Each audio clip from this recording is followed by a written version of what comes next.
El título de esta lección es Ser confesionalista, o en otras palabras, confesionalismo.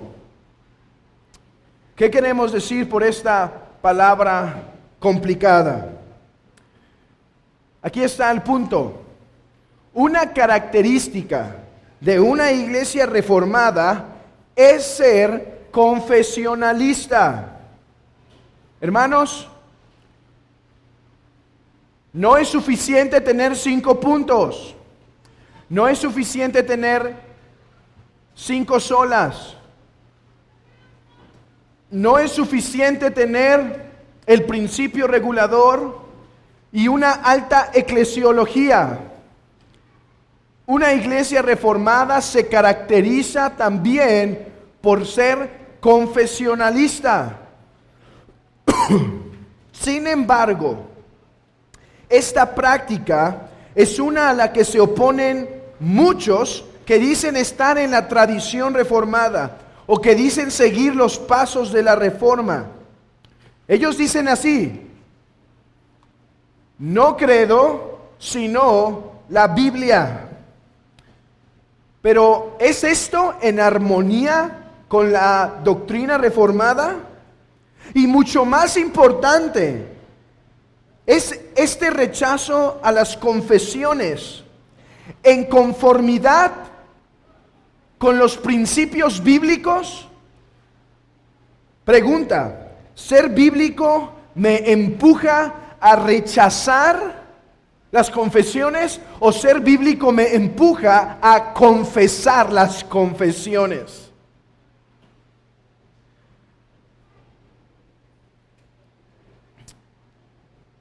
Quiero demostrar, en primer lugar, que históricamente los reformadores fueron confesionalistas. De tal manera que decir ser reformado sin tener una confesión es contradictorio. Es contradictorio. Pero si respondemos esa pregunta, hermanos, aún así hay una pregunta más importante que responder. Si respondemos que ser confesionalista fue una práctica de los reformadores,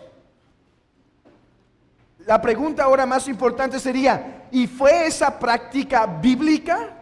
Porque muchas cosas hicieron los reformadores, ¿no es verdad? Y no todas ellas seguimos. Por ejemplo, históricamente, los reformadores estuvieron asociados a una iglesia estatal. Por eso Lutero pudo avanzar la reforma, porque todo un país o una sección de ese país, provincia, lo apoyó. Frederick el Sabio, Calvino igual, toda Ginebra, una ciudad, una provincia lo apoyó. Y no seguimos eso. No estamos buscando aquí que nos apoyen los presidentes o una nación. ¿Por qué? Porque vemos esa práctica de los reformadores y estudiamos las escrituras, ¿y qué vemos? No pueden estar juntos. Ni la iglesia puede estar por encima del Estado, lo que ha sido llamado como erastianismo, pero la iglesia sobre el Estado es papalismo. El papado y el Estado sobre la iglesia tampoco es bíblico, lo que ha sido conocido como el erastianismo. Ellos practicaron eso. Lo vemos entre las escrituras. Vemos que no lo comprueba. ¿Y qué hacemos? No, pero queremos ser reformadores, así que queremos estar con los reformados. Tenemos que seguirlo. No importa que no esté en la Biblia. No, vemos que no está y decimos: dad a César lo que es de César y a Dios lo que es de Dios. Y mantenemos no una separación anabaptista, sino una separación bíblica reformada. Bueno, hablaré de eso cuando regresemos a la confesión de fe. Vamos a seguir hablando de la relación entre el Estado y la iglesia, pero eso será después. Pero entonces vemos que ellos eran confesionalistas y vamos a la Escritura y vemos, es una práctica, es necesaria, es legítima. Claro que vamos a seguir su ejemplo. ¿Por qué? Porque la Biblia lo demanda. Hermanos, para mí el término reformado ha llegado a ser sinónimo simplemente de bíblico. Cuando yo digo que somos una iglesia o cuando comento a alguien que yo creo en la doctrina reformada, es como decir yo creo en la doctrina bíblica. ¿Por qué es necesario decir reformada? Porque si le digo, yo creo en la doctrina bíblica, él me va a decir, yo también creo en la doctrina bíblica. Sí, pero yo creo en la que es reformada. Yo creo que la doctrina reformada es la doctrina bíblica. Así que no estamos hablando de la reforma porque tenemos un trauma existencial, sociológico, de pertenecer a una época de nuestra historia, sino hablamos de la reforma porque es la expresión más fiel a las Escrituras. Eso es mi convicción, es mi convicción. Como un día platicando con un hermano, decíamos, es cierto, Dios no dio un avivamiento de salvación de almas en el tiempo de la Reforma.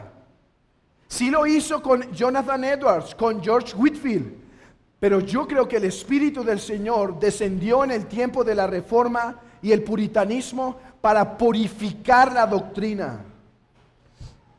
Así que por eso nos identificamos con esto.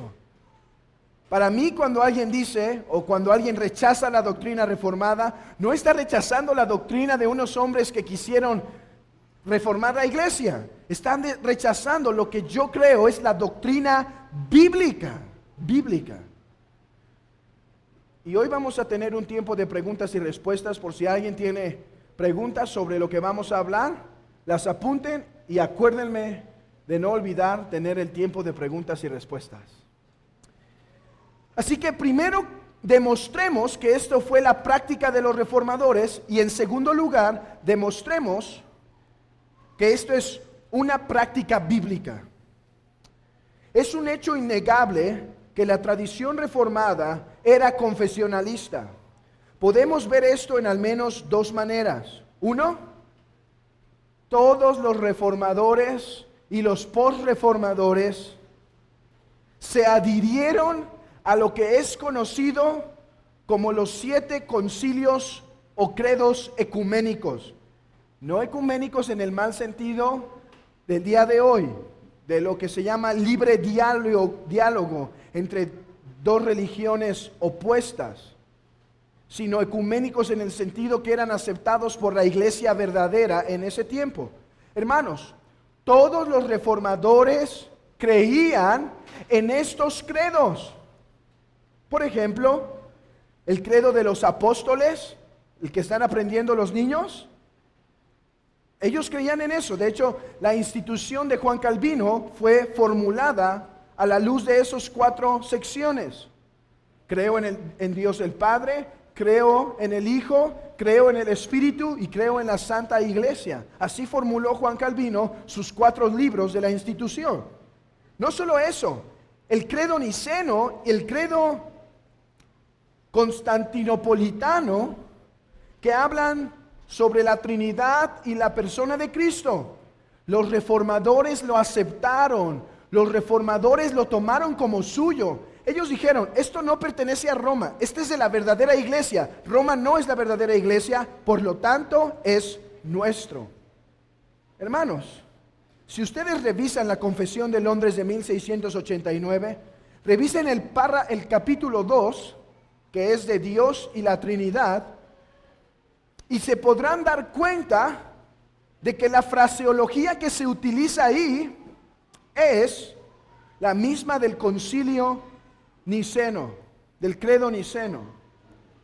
Así que Esto es un hecho innegable. En primer lugar, porque ellos se adhirieron voluntariamente a los credos.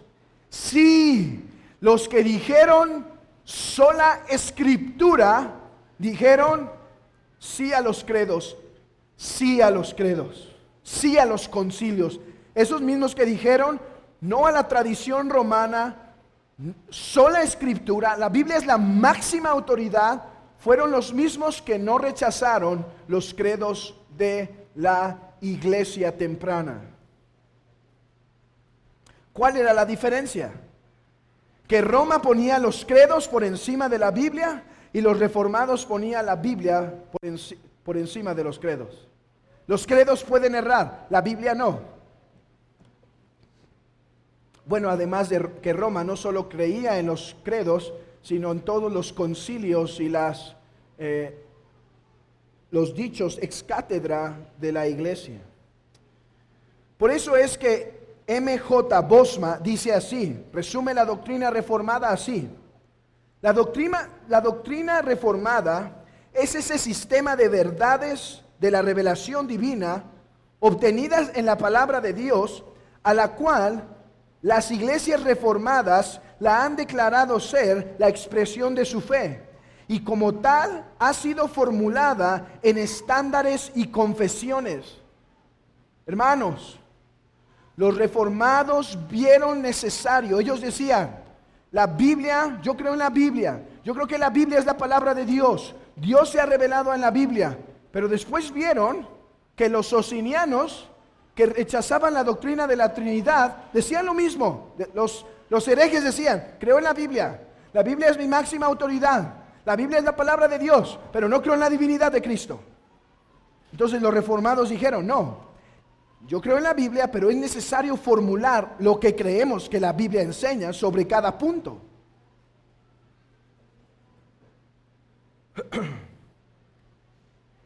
Además, la segunda evidencia que los reformadores eran confesionalistas y los posreformadores, hermanos, pensemos en los 5 puntos de las doctrinas de la gracia. Lo que es conocido como los cánones de Dort. ¿Quién se acuerda dónde se dio eso? ¿Qué país? Países Bajos, Holanda. ¿Sí? Pregunta. Ya dimos toda una clase de esto, así que mi pregunta es válida.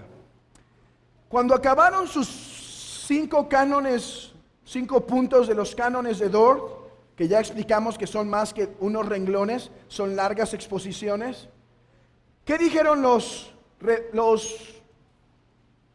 reformadores, posreformadores de ese tiempo? Dijeron, ay, aquí están nuestros 5 puntos, esta es nuestra doctrina. Entonces le acercaba a alguien y decía, oye, ¿qué crees? Tenemos esos 5 puntos. Hermanos, si recuerdan, históricamente eso no fue así. Todos los que formularon los cánones de Dort, para empezar, tenían otras confesiones. Y los cánones de Dort no se volvieron un estándar separado. ¿Por qué? Porque los cánones de Dort solo abordan el tema de la salvación, la soteriología.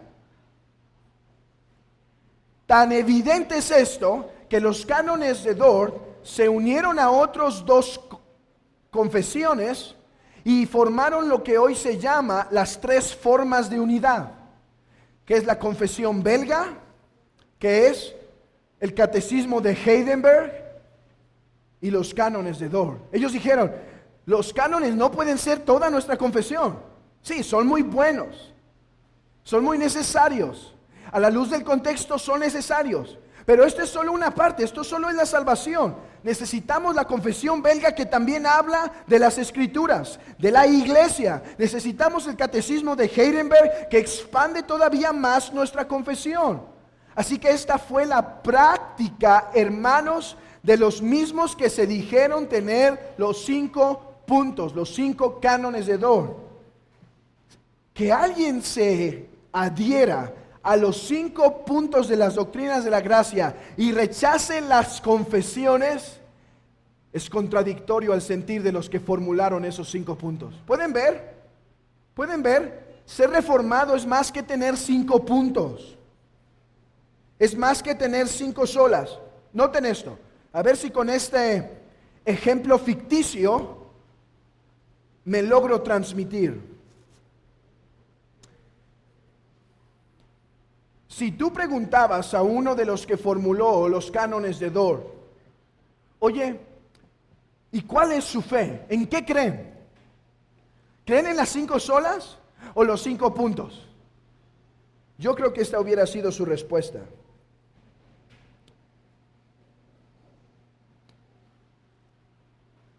Es verdad, creemos en las 5 solas, pero eso no es todo lo que creemos.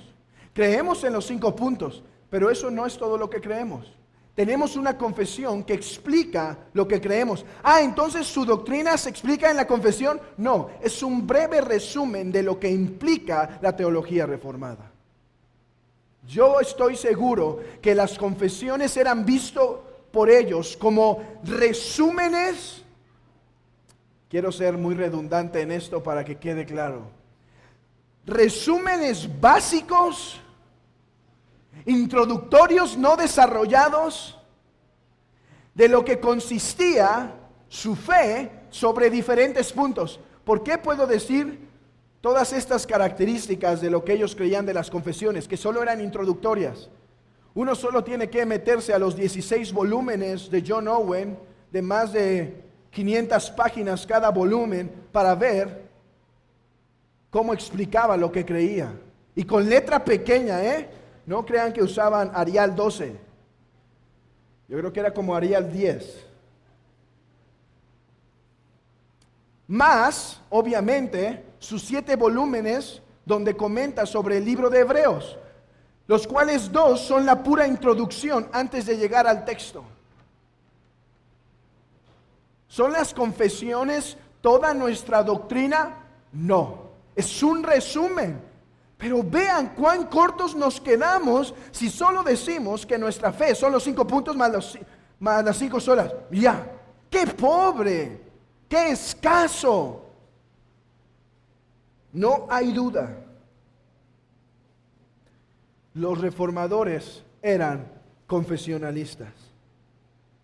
Pero antes de dar las respuestas, ¿por qué creo que ser confesionalista procede de la buena y necesaria consecuencia de la Biblia? Quiero responder a 2 posibles objeciones. Hay 2 objeciones frecuentes sobre el ser confesionalista. La primera objeción dice, no, es que eso suplanta la Biblia. Si tú tienes una confesión, estás diciendo que la Biblia ya no es tan importante. Ahora tu confesión va a ser lo importante. Segunda objeción, me quita la libertad de conciencia. Si yo tengo que creer eso, me quita la libertad de conciencia. Vamos a responder la primera objeción. Esta objeción es muy interesante. Ellos dicen, no, es que yo sola escritura. Es muy interesante que él diga que tener confesiones te hace rechazar la autoridad de la Biblia, porque los que le dieron el sola escritura fueron los mismos que escribieron confesiones. Los que le dieron sola escritura fueron los mismos que formularon y confesaron confesiones. Confesar confesiones, hermanos, es gramaticalmente correcto. Confesar es el verbo, confesiones es el sujeto. Es gramaticalmente correcto, aunque suene redundante. Como hemos dicho, su problema con Roma no era rechazar los credos, sino ponerlos subordinados a la Biblia. En segundo lugar, no solo es extraño que hagan esta confesión, por eso se creó otro término. Y los reformados ahora dicen, no, es que tú no crees en sola escritura, crees en nuda escritura, la Biblia y solamente la Biblia. Pero ese nunca ha sido la vida cristiana. Sí, la Biblia es la máxima autoridad, es la suprema autoridad. Pero eso no quiere decir que no pueda haber autoridades debajo de ella, como lo es una confesión. Una confesión es una norma normada, una norma que puede ser normada, que es gobernada por otra norma suprema. Pero además, esto demuestra una gran ignorancia de las confesiones. Cuando te digan, no, es que tu confesión lo que hace es que le quita autoridad a la Biblia. ¿Saben qué haría yo? Yo le voy a decir, a ver, defíneme qué es la autoridad de la Biblia. Y después le diría, ok,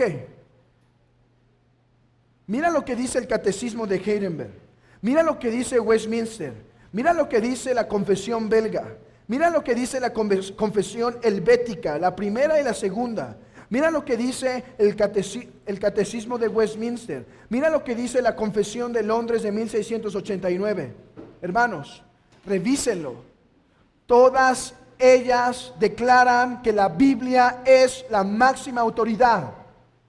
La Biblia es la máxima autoridad para el cristiano. La Biblia es la máxima autoridad para la iglesia. De tal manera que cuando hay divisiones o confusión sobre un tema doctrinal en la iglesia, no recurren a la confesión como la máxima autoridad. Dice la Confesión de Londres, van a la Escritura y ella determina.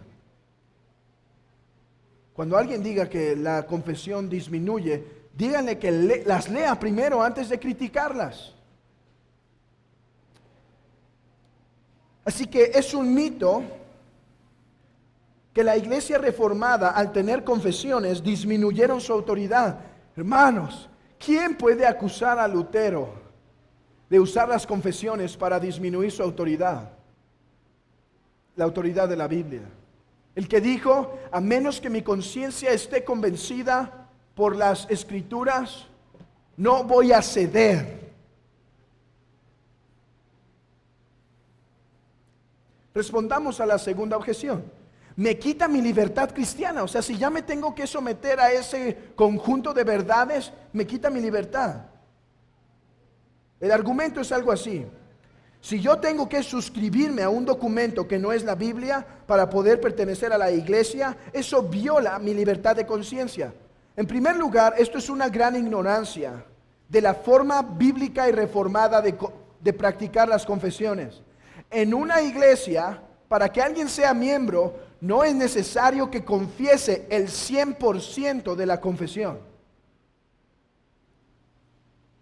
Se tiene que someter simplemente a las doctrinas más esenciales de la confesión, y hay puntos donde puede haber libertad. Por ejemplo, di una clase que hacer juramentos es bíblico, pero hay hermanos que quizá todavía no estén convencidos, pero la confesión dice que es bíblico. Entonces no puede ser miembro porque la confesión dice, yo creo que es un tema que no debe limitar la entrada. Entonces, ¿qué se le dice a esta persona? Bueno, la iglesia cree esto. Si tú estás dispuesto a entrar y no ser divisivo, puedes permanecer. Hermanos, creo que la evidencia que esta es nuestra actitud es que no hemos rechazado aún la membresía a amados hermanos que tienen una teología del pacto diferente como los presbiterianos. No la hemos rechazado.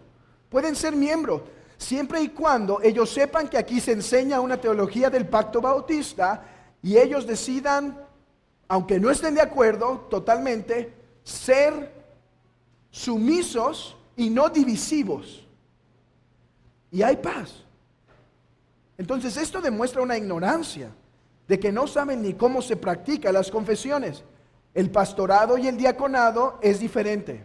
Los oficiales de la iglesia deben tener una suscripción total a la Escritura. No, usé total en lugar de absoluta. No sé si hay alguna distinción entre ellos, pero en mi mente sí. Absoluta es que cada jota y cada tilde. Total es al sistema completo. ¿Por qué? Porque ellos son los que deben asegurar a la iglesia que esta es la manera. Si alguien dice, hermano, en cuanto a los pactos, estoy de acuerdo con la confesión, menos en los pactos, no puede ejercer un oficio en esta iglesia, porque esta iglesia, en su constitución, que pronto hablaremos de eso, manifiesta su alianza a la Confesión de Londres como su estándar doctrinal. Entonces, decir, viola mi conciencia porque me tengo que someter a lo que dice la confesión, es un mal entendimiento. Hay una diferencia entre los miembros y entre los oficiales de la iglesia. Pero en segundo lugar, yo le diría, oye, ¿qué es tu libertad de conciencia? ¿A qué doctrinas no te quieres sujetar? No, es que mi libertad de conciencia. ¿Me estás diciendo que tienes libertad de conciencia para no creer que Jesús es Dios? ¿Me estás diciendo que tienes libertad de conciencia para no creer la Trinidad?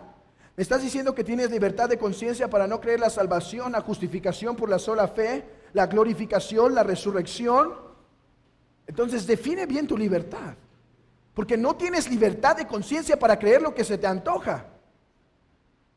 Tienes libertad de conciencia para tomar una postura sobre textos que pueden ser no suficientemente claros para ti, pero de ahí en fuera no tienes libertad para creer la herejía. Así que pueden ver, tener una confesión ni viola la conciencia, ni viola la supremacía de la Escritura en la iglesia. Y quiero decirles algo, cualquiera que se opone a las confesiones, para mí, esto lo voy a decir con mucho amor, pero la palabra en sí es difícil, así que si parece que no lo hice con mucho amor, perdónenme. Pero para mí esto es hipocresía. ¿Por qué?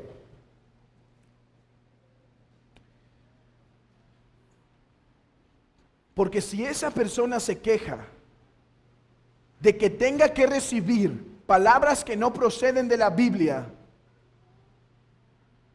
sí, porque eso es una confesión, son palabras que hombres formularon para expresar lo que está en la Biblia. Y él dice, no credo sino la Biblia. Yo le diría, hipocresía. Ese es tu credo. ¿Qué es un credo? Palabras de hombres que expresan sus creencias. Ese es tu credo. Estás diciendo que aquí no aceptas la influencia de 2000 años de iglesia. Ese es tu credo. Pero peor aún, ¿fuiste a la iglesia el domingo pasado? Espero que me diga que sí. Y si dice que sí, ¿qué escuchaste al pastor decir? Simplemente se paró y dijo, ahora nos toca desde Mateo hasta Lucas. ¿Y leyó? ¿O articuló con sus propias palabras lo que él piensa que la Biblia enseña? Ok, te sometiste a una confesión. Hipocresía. Peor aún, si es el pastor y él dice, no, aquí la iglesia no credo sino la Biblia. Peor aún, y cuidado con esos pastores. Porque ¿qué hace todo el domingo? ¿Qué hace cuando le preguntan, hermano, qué es el evangelio? ¿Qué hace? Empieza en Génesis 1. En el principio creó Dios los cielos y la tierra. ¿Hace eso? Hasta que llega a Mateo. ¿Qué hace? Bueno, hermano, el evangelio es que todos somos pecadores y que Cristo...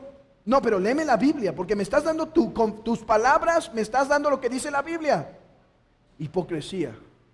¿Y qué pasa si alguien le pregunta, ¿quién es Jesús? Va a empezar Génesis 1:1, en el principio creo. ¿Sí?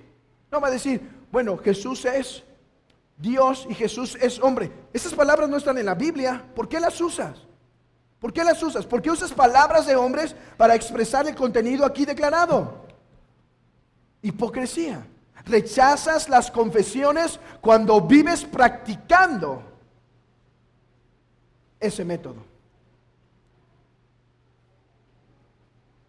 ¿Fui amoroso? Traté de decirlo lo más sencillo posible. Ok. Veamos, hermanos,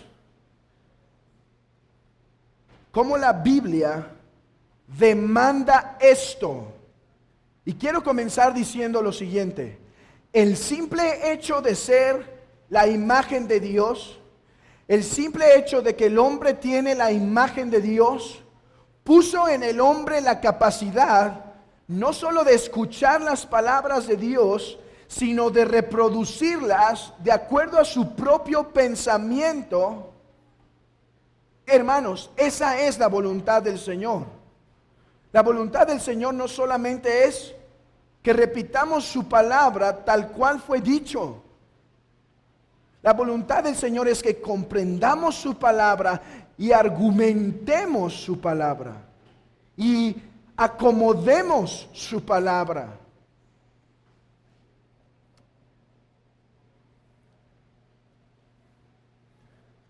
Quiero demostrar que es legítimo y es necesario tener las confesiones. ¿Es legítimo? ¿Qué quiero decir? ¿Por qué es legítimo? Que no viola ningún principio de la Escritura, sino al contrario, procede de la Escritura y es necesario. No todo lo que es legítimo es necesario. Es legítimo usar saco y corbata todos los domingos, hermanos. ¿Pero es necesario? Pues, ¿qué opinan? Si es necesario, ¿por qué no vienen así? Es legítimo, pero no es necesario. Pero hay cosas que son legítimas y además son necesarias. Pero no todas las cosas necesarias son legítimas. Por ejemplo, si hay una iglesia que no tiene pastor y el más preparado entre la iglesia es una mujer, ¿es necesario tener un pastor? Sí. ¿Es legítimo tener una pastora? No. Pero si algo es legítimo y es necesario, entonces, hermanos, ese es mi argumento. Tener una confesión es legítimo porque no viola ningún principio, como tener una pastora. 2, no solo es legítimo, es necesario a la luz de lo que la iglesia es. Ahorita me voy a explicar un poco más, pero antes de avanzar, tenemos que definir qué es una confesión. Hemos hablado aquí de ser confesionalista y ni siquiera hemos definido qué es una confesión. Así que permítanme usar la definición del doctor Bob González sobre una confesión. Él dice así: por confesión aquí me refiero al estándar doctrinal de la iglesia que se encuentra en forma escrita, en donde se exponen e identifican aquellas doctrinas que son necesarias para la salvación y también aquellas doctrinas que son necesarias para el bienestar espiritual de la iglesia. 4 características de ser confesionalista o de tener una confesión. En primer lugar, una confesión es un estándar doctrinal. Noten esto, no son las opiniones del pastor, no son las preferencias del pastor, es un estándar doctrinal. Debido a que la confesión procede de la misma enseñanza de la Biblia, esta no puede ser opcional. Yo tengo algunas posturas sobre doctrinas de la predestinación respecto al infralapsarianismo, el supralapsarianismo y la escatología y demás, y esas no necesariamente tienen que ser creídas por todos, pero en una confesión está lo que es necesario creer. Es un estándar doctrinal.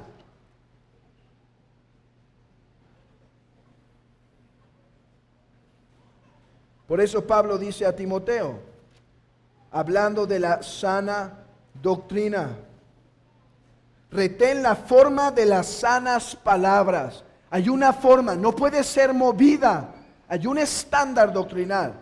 Esa es la primera característica de una confesión. 2, no solo es un estándar doctrinal, está en forma escrita. Está en forma escrita. Hermanos, escuchen esto. Toda iglesia tiene una confesión, pero no todas las iglesias tienen una confesión. No es contradictorio. Déjenme explicar. Todas las iglesias tienen una confesión, porque ¿qué es una confesión? Lo que alguien cree o lo que una iglesia cree sobre algún tema en particular que enseña la Biblia. Si yo me meto a una iglesia un domingo y veo que no tienen una confesión de fe, yo por eso no digo, es que esta iglesia es sin confesión. Digo, no, el pastor tiene una confesión pero no es transparente y la revela ante todos. O porque no la conoce plenamente, no sabe sus propias implicaciones, o porque quiere esconder a la congregación todo lo que cree. Pero toda iglesia tiene una confesión, pero no toda iglesia tiene una confesión, porque es necesario tenerlo en forma escrita. Ser confesionalista es un estándar doctrinal en forma escrita. ¿Y cuál es el tema de esta confesión?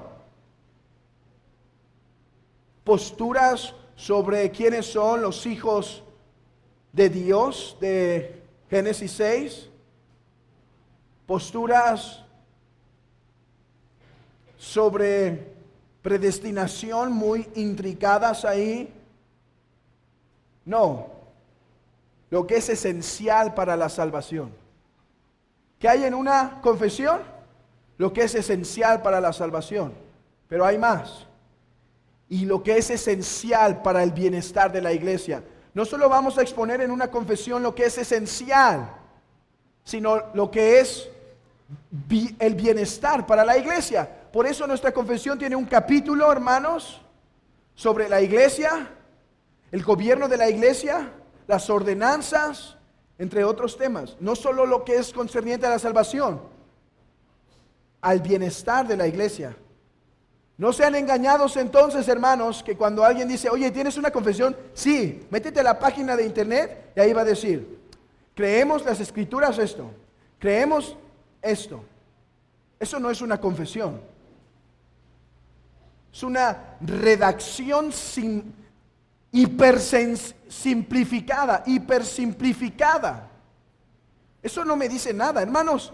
He comparado esos lugares en las páginas de internet que dice lo que creemos de iglesias supuestamente reformadas con iglesias arminianas y dicen lo mismo.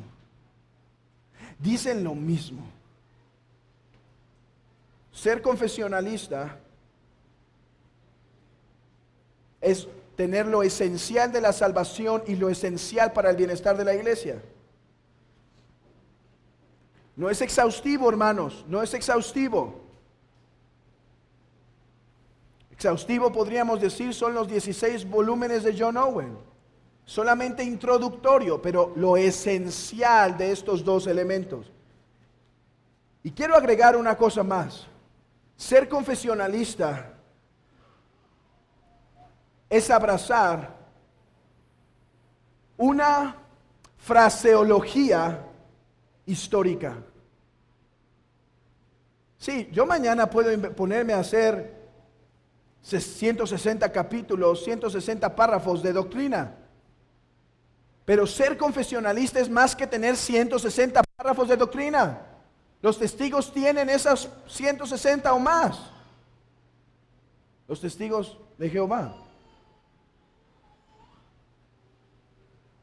Ser confesionalista es usar la fraseología que durante 2000 años de la iglesia ha definido la verdadera iglesia.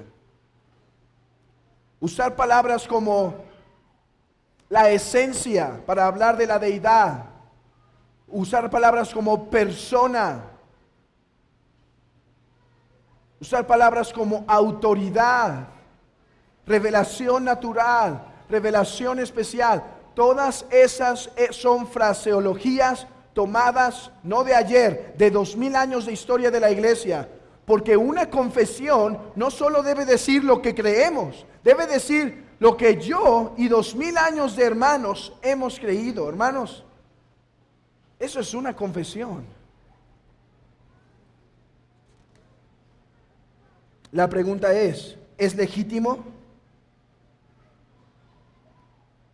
La iglesia, desde su forma más primitiva, ha sido confesionalista. El confesar la fe de una manera concreta y resumida, tener la fe de una manera concreta y resumida, ha sido parte de la vida de la verdadera iglesia. Podemos irnos desde el pueblo de Israel. ¿Cómo confesaba su fe el pueblo de Israel? ¿En el principio creó Dios los cielos y la tierra? No. Con lo que es conocido como el Shema, Oye, oh Israel, Jehová nuestro Dios, Jehová uno es. Ese texto de Deuteronomio capítulo 6 resumía toda su fe respecto a lo que creían de Dios. La iglesia del Nuevo Pacto siguió en estas mismas pisadas. Confesarás con tu boca que Jesús es el Señor, y si creyeres que Dios le levantó de los muertos, serás salvo. ¿Era todo lo que tenían que creer?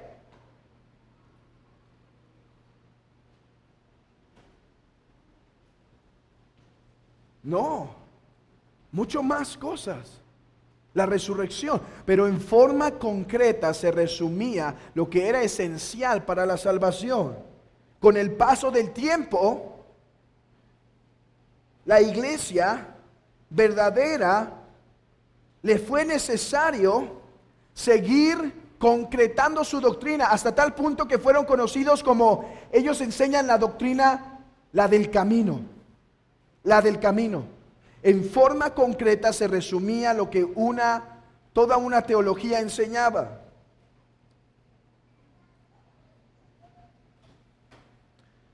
Después, la simple frase, Jesús es el Señor, se volvió un concepto concreto de toda una teología. Tiempo después, Pablo dijo a Timoteo, retén la forma de las sanas palabras. Hay una forma que te ha sido transmitida. Hay una forma concreta. Timoteo, no solo me puse a leerte la Biblia, te expliqué en forma concreta el significado de esta. Hermanos, para eso nos creó Dios. Para comprender su palabra. Hermanos, hay iglesias donde hay personas que saben, yo creo que más versículos que nosotros. Saben, pero muchos. Pero ¿sabes? No pueden conectar un versículo con otro y deducir una doctrina. Dios quiere no solamente que aprendamos versículos, quiere que los meditemos, quiere que los razonemos y que concluyamos lo que ha sido conocido como la buena y necesaria consecuencia. Hermanos, si las confesiones no son válidas, la palabra Trinidad no es válida. Porque ¿qué es la palabra Trinidad? Dos verdades de la Escritura resumidas en una sola palabra. Podríamos decir tres verdades resumidas en una sola palabra. Bueno, la Biblia dice que hay un solo Dios, pero la Biblia llama a otras dos personas aparte del Padre Dios. Y estas dos personas dicen que no son menores Dios, son igual a Dios. Trinidad. No simplemente tenemos que recitar la Biblia como loros, tenemos que concretar su significado. Hermanos, esa es la imagen de Dios en el hombre.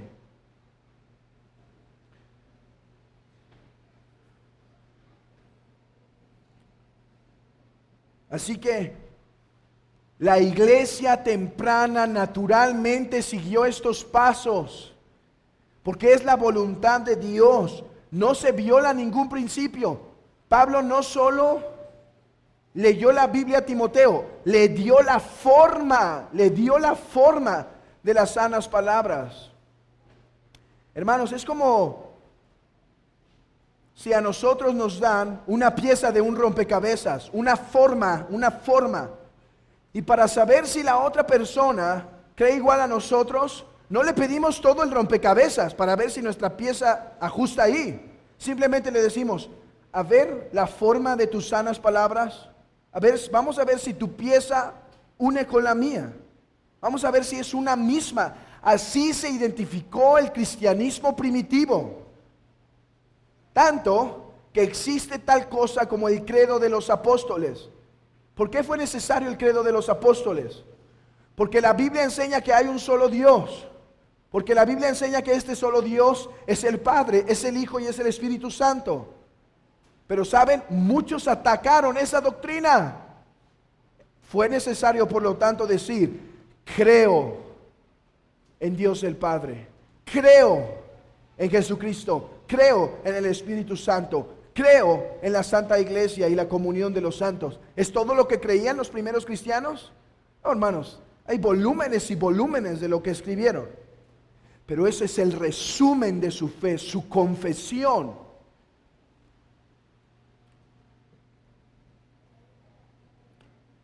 Fue necesario, a la luz de la herejía, la formalización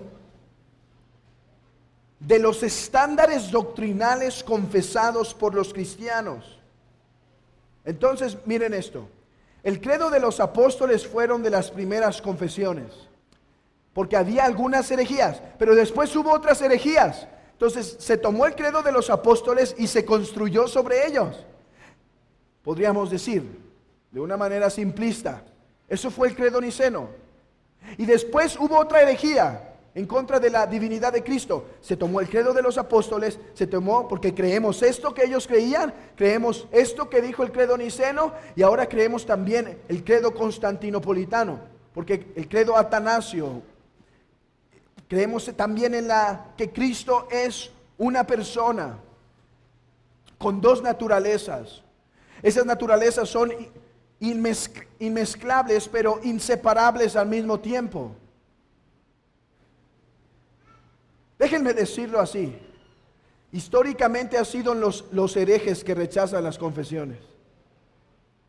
Arrio decía: yo no me ajusto a su confesión, son palabras de hombres, yo soy bíblico.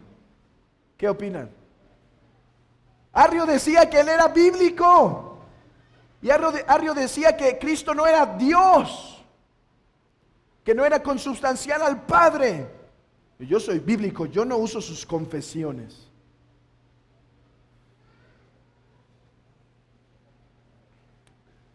Era de esperarse que la iglesia formulara credos y confesiones para la correcta expansión de la verdad. Así que no violamos ningún principio, más bien vamos de acuerdo a lo que históricamente se ha dado. Pero dos, no solo es legítimo, es necesario. Hermanos, vayan conmigo a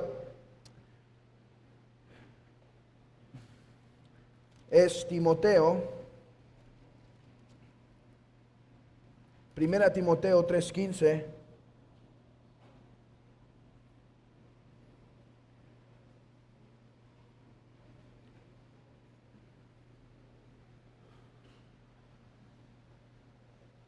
Esto te escribo, aunque tengo la esperanza de ir pronto a verte, para que si tardo, sepas cómo debes conducirte en la casa de Dios, que es la iglesia del Dios viviente, columna y baluarte de la verdad.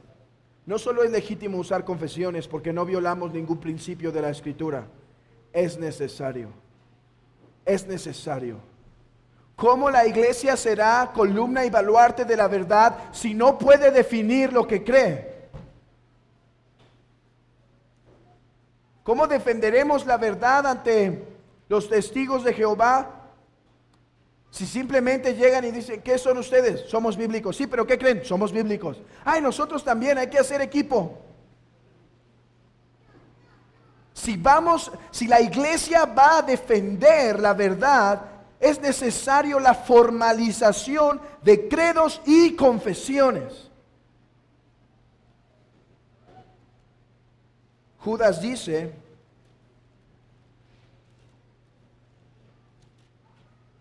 que contiendan ardientemente por la fe. ¿Qué es la fe? Hermanos, no es otra cosa sino la forma de las sanas palabras. Contender por la fe es más que leer la Biblia. Voy a contender por la fe. No, contender por la fe es defender el sistema de doctrina provisto por la Biblia. Sí, hay tal cosa como un sistema de doctrina. Hermanos, Repito, y quiero enfatizar esto, no podemos leer la Biblia simplemente sin vincular. Solamente leyendo sin vincular. Tenemos que leer y vincular.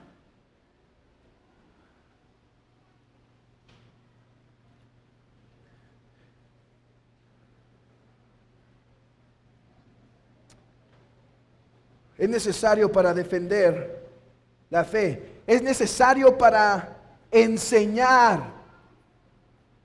Hermanos, ¿cómo vamos a enseñar todo el consejo de Dios? Sí, yendo a través de toda la Biblia, pero quizá los pastores se mueran antes. Pero si hay una forma de lo más básico de la fe que se pueda transmitir, la iglesia tendrá un concepto. Esto nació inmediatamente en la iglesia temprana, con lo que se conoció como los catecúmenos. Ustedes saben, inmediatamente que se convertían los creyentes, se bautizaban en la iglesia temprana. ¿Sí se acuerdan? Y el que creyere y fuere bautizado. Esto se dio, hermanos, a que la mayoría de los que creían tenían una doctrina fuerte. ¿Sí? No era necesario dar, ellos ya sabían varias cosas. Pero cuando los paganos empezaron a convertir, hermanos, empezaban de ceros. ¿Qué pasó? Empezaron los catecúmenos, donde se les enseñaban, hermanos, para aprender toda la Biblia necesitaríamos 50 vidas para comenzar. Entonces, ¿cómo les enseñaba la fe? Lo básico, la enseñanza básica. Es un instrumento necesario que inmediatamente la iglesia temprana nació. Además, es necesario para ser honestos con los futuros miembros. Imagínense lo que hace ese pastor. ¿Quieren saber qué enseño? Bueno, espérense aquí 3 años para que más o menos deduzcan lo que creo. Y mientras las personas ya vienen encariñadas con la iglesia y ya descubrieron algo que enseñó mal el pastor, pero pues ya estamos en esta iglesia. No, pero si desde el principio, ¿qué creemos? Aquí está. No lo vamos a esconder. Es mejor. Calla o hable ahora o calle para siempre. No, no es así, hermanos, pero exponerlo. Que sea claro. Es necesario para la comunión y la disciplina. Me estoy brincando todos los versículos porque el tiempo ya nos alcanzó, pero es necesario para la comunión y la disciplina.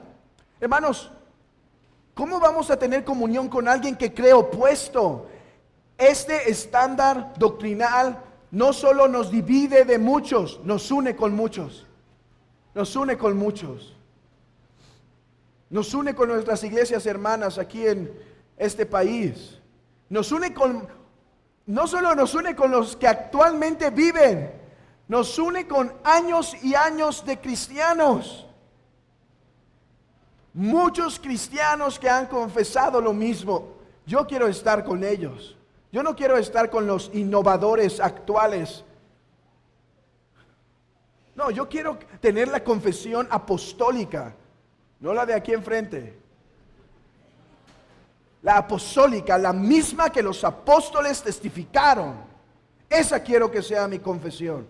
Por eso cantamos este credo. Para unirnos históricamente con 2000 años de la fe. Oh, hermanos, esto es simplemente apasionante. Es una norma para los pastores. Hermanos, ¿cómo tener seguridad como iglesia? Ustedes tienen una seguridad. En este púlpito nunca se enseñará algo que difiera con la postura de la confesión. Eso es seguridad. Porque mañana pueden tener un pastor que enseñe el pacto bautista y después otro que enseñe el dispensacionalismo. Los espanté, ¿verdad? No, pero si hay un credo concreto, hay seguridad para ustedes. Ya que un pastor en el día de su ordenación debe confesar que él de sincera voluntad cree que lo que se enseña en la confesión es la enseñanza de la Biblia y que intentará no enseñar algo diferente a ella. Seguridad para la iglesia. Hermano, seguridad para que la iglesia dure. ¿Qué pasa si mañana se integra un pastor que cree lo contrario? Para mantener la pureza de la iglesia y para mantener la unidad. Ser confesionalista es, por lo tanto, fue la práctica de los reformados, es la práctica de los primeros cristianos, no es contrario a las escrituras, pero más bien es necesario y deducido por la buena y necesaria consecuencia. Por eso, como iglesia, confesamos la Confesión de Londres de 1689 como nuestro estándar de doctrina.